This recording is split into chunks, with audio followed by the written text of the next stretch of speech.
This video is about a very special type of Philips lamp, and I have to thank Andy for sending these to me. He was working over in Dubai, and he brought them back with him, and that's the thing, unless you live in Dubai you can't buy these lamps. They're not available anywhere else because Philips doesn't really want them available anywhere else. They'd much rather you have this one instead.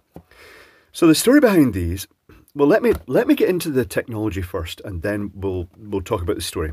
So here is a typical 4-watt LED filament lamp, and here's a typical 2-watt one, and generally speaking these filaments are rated 1 watt each, which is disappointing because this Philips lamp is running them at 1.5 watts each.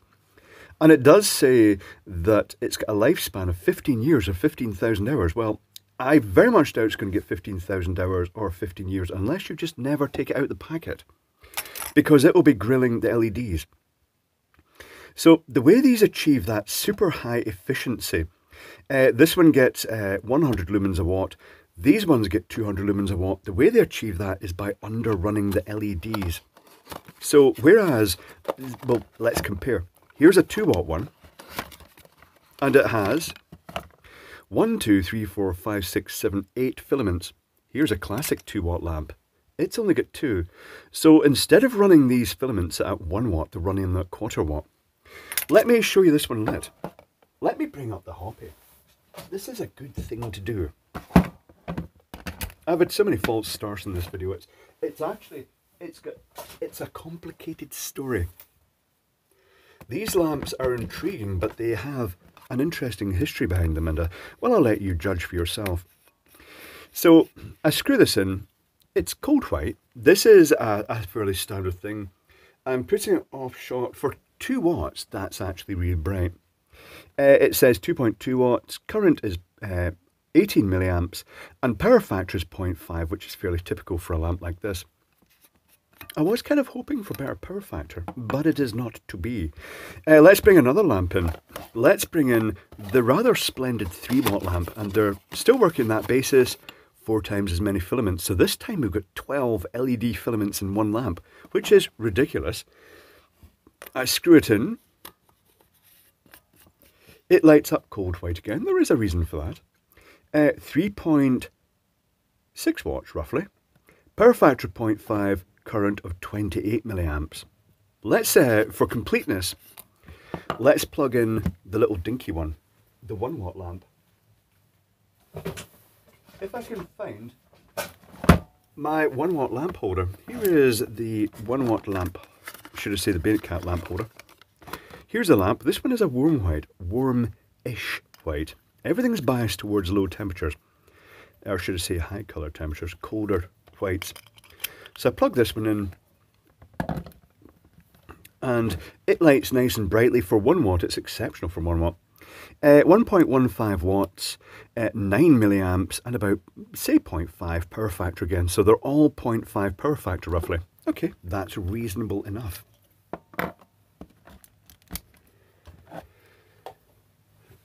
So this was a joint venture between Philips and His Highness Sheikh Mohammad bin Rashid Al Maktoum, the ruler of Dubai. I've probably pronounced that wrong. My apologies if I have. Feel free to correct me with the pronunciation down below in the comments.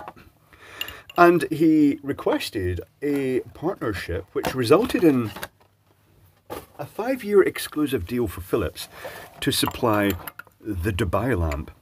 And they have achieved that efficiency. They've achieved the doubling of efficiency purely by underrunning the LEDs. That doesn't just result in them running a lot cooler, it operates them in the more efficient zone, because the harder you push an LED, the less efficient it gets.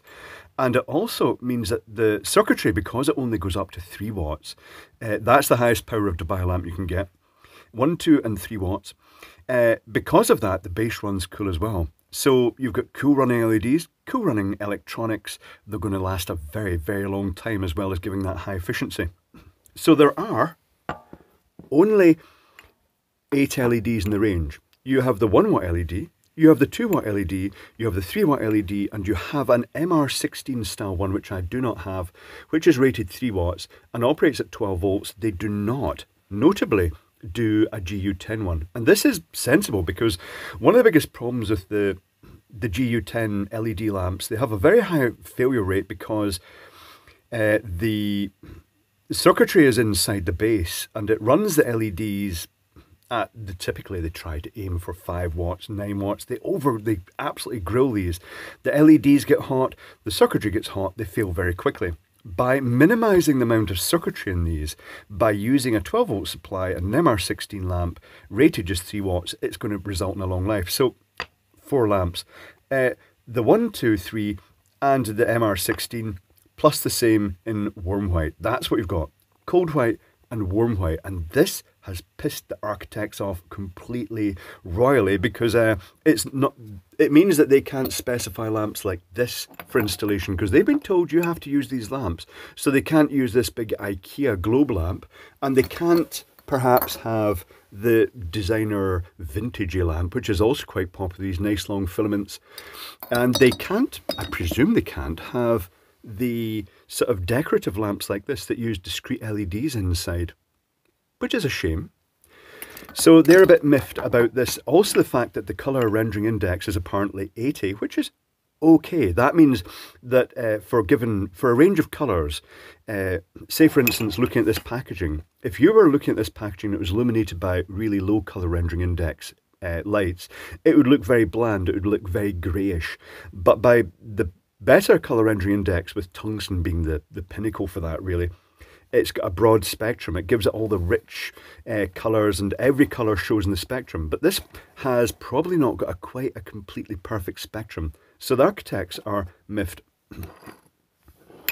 Where can we go with this? So the cost of these is between £3.60 to £6.60. That equates to somewhere between $5 and $9 each lamp, which is fairly expensive. But this lamp, this 3 watt lamp, keep in mind it's putting out twice as much as this lamp.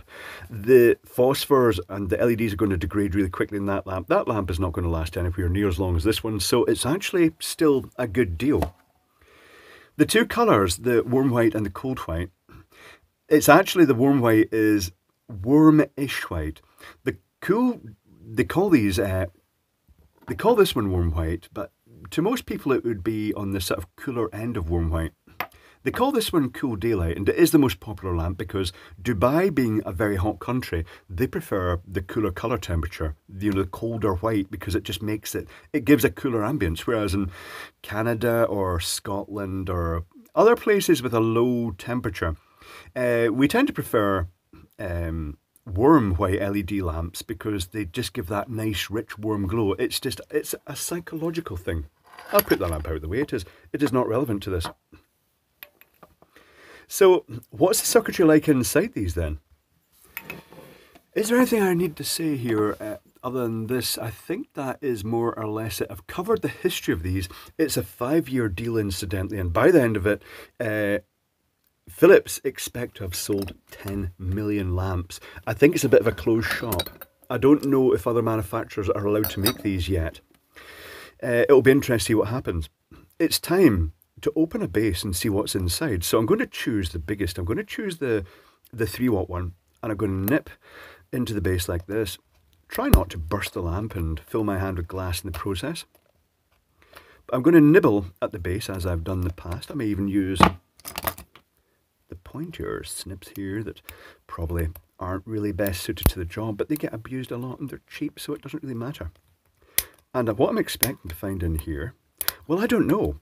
Is it going to be a capacitive dropper? I don't think so, although that is not a great power factor. Is it perhaps going to be a little current regulating component? You know, the one that will be current regulating, but is it going to be the type that is a linear regulator? I see a little sub bass in here. Bear with me here. This is going to take too long. It shouldn't take too long. I shall pause so I don't torture you with my shenanigans here of tearing into this. It's a very typical construction, but you would expect that. It is Philips. They're quite good at making light bulbs. I say that Philips is just a big corporate entity now. It's not what it used to be. Ooh, that whole module's coming out. Well, that's quite interesting. That's what I want. Is it going to be a switching regulator? Is it going to be, let's cut that there. Fold that back off. I'm seeing some capacitors. I'm seeing lots of capacitors. Is this a voltage multiplier? How have they got the LEDs configured? Oh, they've got a few connections going up to that. This is very intriguing. Could this be a voltage multiplier and also maybe a capacitive drop? Or is there some switching regulation going on? How intriguing. I shall proceed with caution here because I don't want to destroy the evidence, if you will. Let's see if we can remove as much of this metal as possible. I thought there was a little plastic cup in there, but it's just heat shrink around the electronics, which is good. I see electrolytic capacitors, which, well, that's going to be one weakness, because having said that, this isn't running hot, so they're not going to be abused like in some of the other light fittings. In previous videos, I have taken other lamps apart and I've modified them so they run at lower power. A good example of that, so this is the connection. So this is one of the feeds from the side coming onto this. We've got two connections going up here. It's going up through these LEDs, down through those LEDs, joining together up and down again. So they have 4 sets of filaments in series. This is almost certainly going to be I think it's going to be a voltage multiplier. I think it's going to operate them at quite high voltage. That's intriguing. You know what? I think we should find that out with a meter. I see a bridge rectifier on the bottom, as you would expect. Right, tell you what. I'm going to take some pictures of this. I'm going to do a bit of reverse engineering. I see circuitry as well, including a weird little component. I think we need to investigate this further. One moment, please. Just before I take a photo and reverse engineer this, I've worked out the polarity. I've connected it to a meter. I've set it to 1000 volts because I think it's a fairly high voltage across these filaments, but don't know. Want to check that out. Let's do the test. The voltage across the filaments is 227 volts. Okay, that's useful to know. And now I'm going to disconnect this. I'm going to watch the voltage gradually going down very slowly there. So that makes mental note. Circuit board contains spicy voltages. Okay, rightio, I'll be back in a moment. Some considerable time later, the reverse engineering is done, and it's a very, very odd circuit. Very strange indeed. It seems to have like duplicates of everything. I don't know if this is just to keep it small by using two small, say for instance these two capacitors here are effectively in parallel. Maybe that's just for a size, or maybe it's just for reliability that they're just providing duplicates. And likewise, this capacitor and this capacitor, they're both effectively in parallel, along with these ones. It's very strange. I'll show you the schematic in a moment. But it's a capacitive dropper, but with a bit of active circuitry. You can see a transistor here. You can see a transistor here.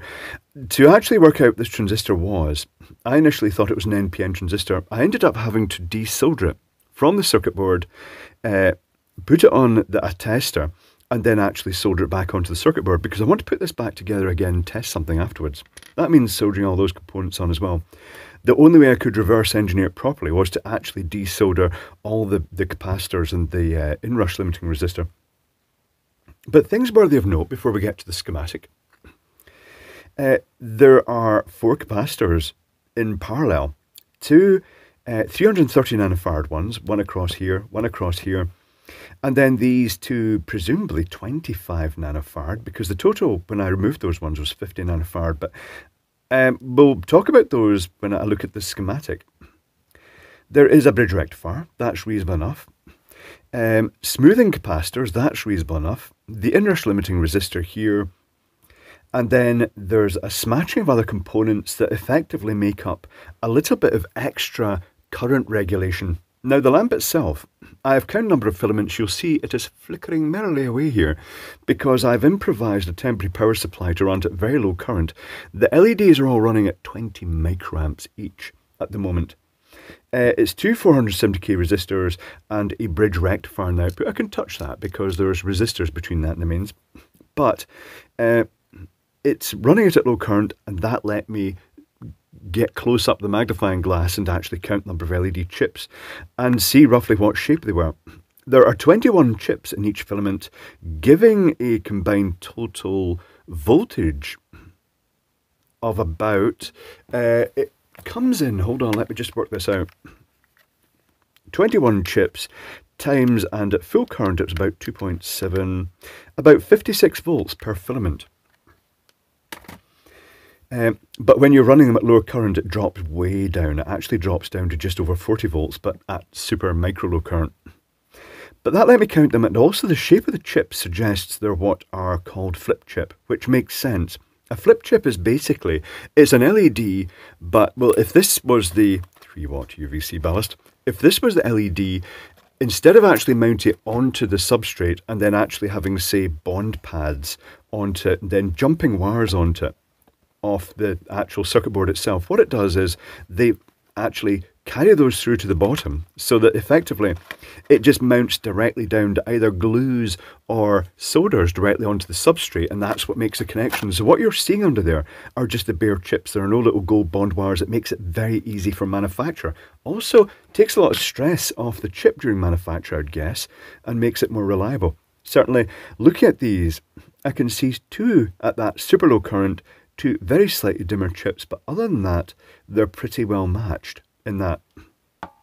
Let's take a look at the schematic. Oh, one other thing before I put this out of the way.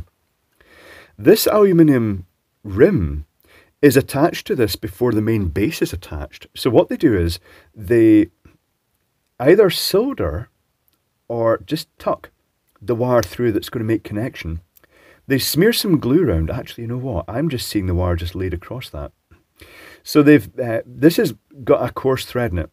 So when they actually terminate this, it lets them put all the electronics on easily and just lay the wire over the edge, poke the wire that's going from the resistor that's going through to the base cap, the end cap. Let me just grab an end cap.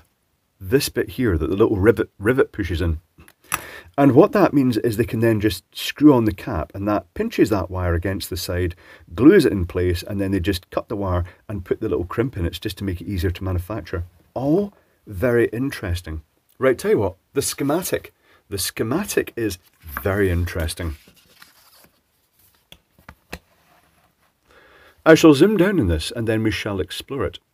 You may see a modification has been made because before I took that transistor off to test it, I was trying to measure it in circuit, and because of other things in circuit, including these Zener diodes, the low value resistors and other transistors, it made this look like an NPN transistor when it really isn't. It is actually a MOSFET.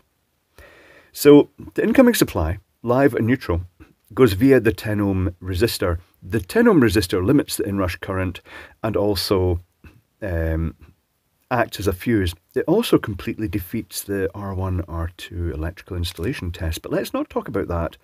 That's a controversial area that I'll cover in a video later on. An electrical test in the UK that is actually just out of date to the point of being a bit silly now. We then have 4 capacitors. Yes, le capacitor, monsieur.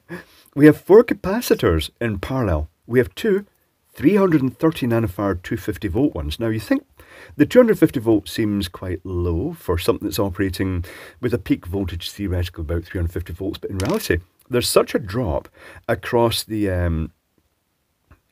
LEDs that the voltage that is being dropped across the capacitors is quite low at the end. Initially, when it's charging up these capacitors here, that could be a bit higher, but that 10 ohm resistor will once again actually act as a limiting factor there for the voltage across them. Then there's the bridge rectifier, and then there's 2 capacitors in parallel. 2 4.7 microfarad 350 volt. Again, they're only going to go up to about 200 or so volts across this circuit. Then, at this point, a cheap lamp would just have stuck the LEDs more or less straight across that, maybe with a resistor in series, but in this case, they have a fairly complex bit of circuitry. They have a linear current regulator. So we have some resistors feeding the gate of this MOSFET. The MOSFET turns on, current flows through the LEDs, and as the current increases, the voltage across these 2 sense resistors, 31 ohms total to 62 ohms in parallel, rises up. As soon as it reaches about 0.6 volts, it turns on this transistor, which then starts shunting the gate of the MOSFET, and therefore it more or less keeps the voltage across these resistors at 0.6 volts, which acts as basically a simple current regulator. And it's not going to have a huge range because there are two parallel Zener diodes. Let me show you the Zener diodes. These two Zener diodes are apparently 12 volts, and they are in parallel with that. So if it ever exceeds this circuitry, or if this circuitry ever fails, these will kick in and it will just drop that 12 volts across the Zeners. Now, a couple of things to note. I think the reason it's got the linear current regulation is because with simple capacitive limiter lamps, you sometimes get an effect where if the mains voltage fluctuates up and down a bit, because the voltage of the LEDs is very close to the mains voltage, it causes a slight visible intensity ripple. I reckon that this simple linear regulator is to compensate for that. It is effectively, if you've seen those super simple LED circuit boards with basically what looks like a little 8-pin chip or a big transistor, and it actually actively regulates the current directly at mains voltage. That's what this is doing, but because it's operating in a very small range, they've done it with discrete components, a lot cheaper. Also, it doesn't have thermal feedback. It doesn't need it because if anything goes wrong, if the voltage across it goes too high, these Zener diodes will conduct, and besides, the dissipation from this circuit is really low anyway because it's designed to be a really low power lamp. The resistors feeding I initially thought this was a standard NPN transistor, so I wondered why they had this resistor here, because theoretically that would cap the voltage on its gate to, its base should I say, to about 0.6 volts.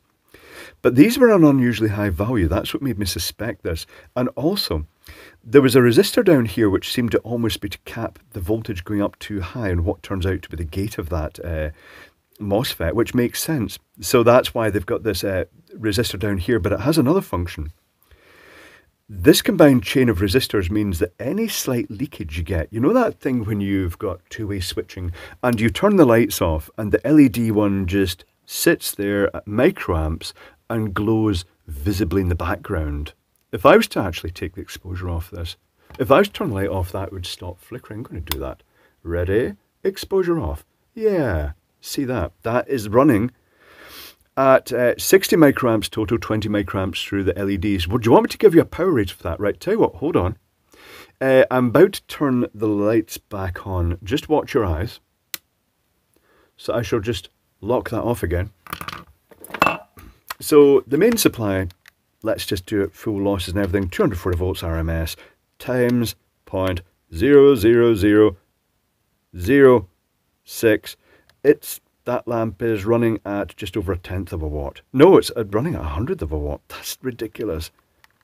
That is so ridiculous that it's visibly, you know, it actually casts a good decent amount of light at that current. That is the whole point of the super efficient LEDs. Under running them, they put out a lot more light more efficiently. They run at lower voltage, they run at lower heat. It's just the most efficient way to run the LEDs.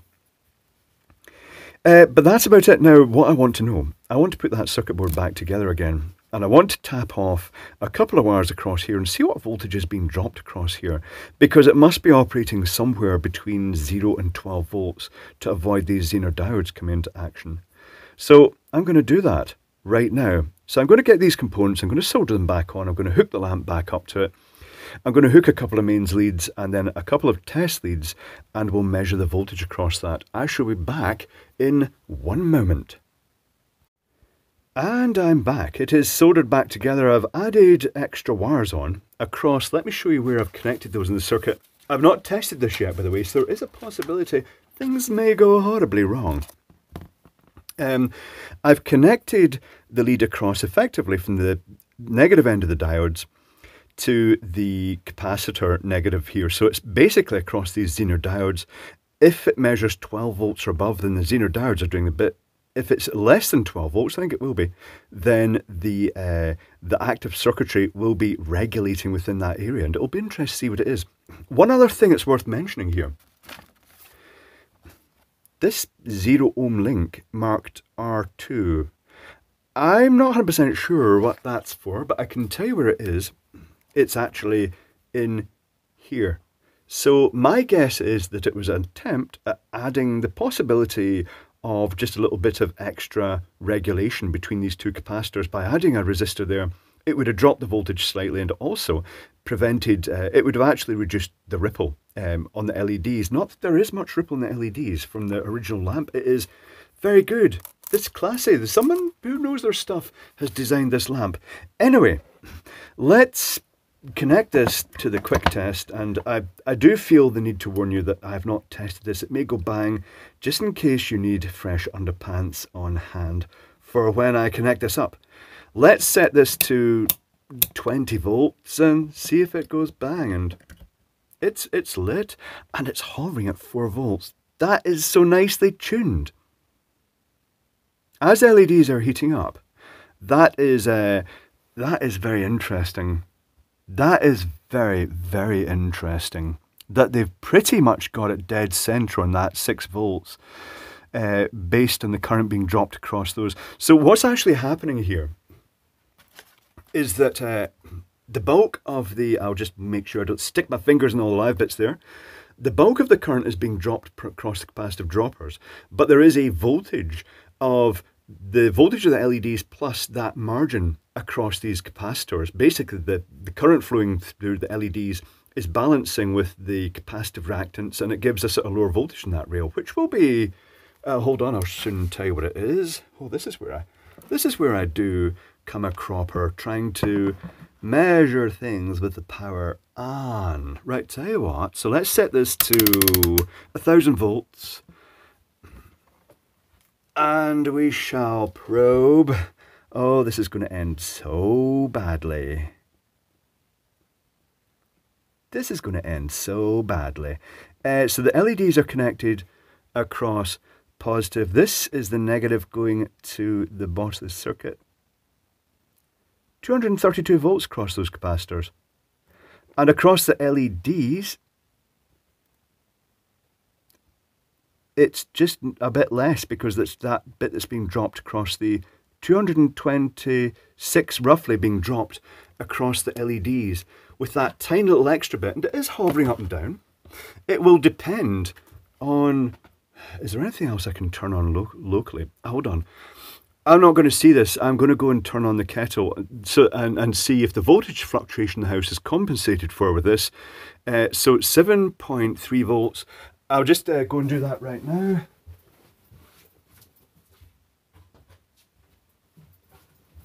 (7.3), it's compensated. The voltage is dropped and it's regulating the current. That is amazing.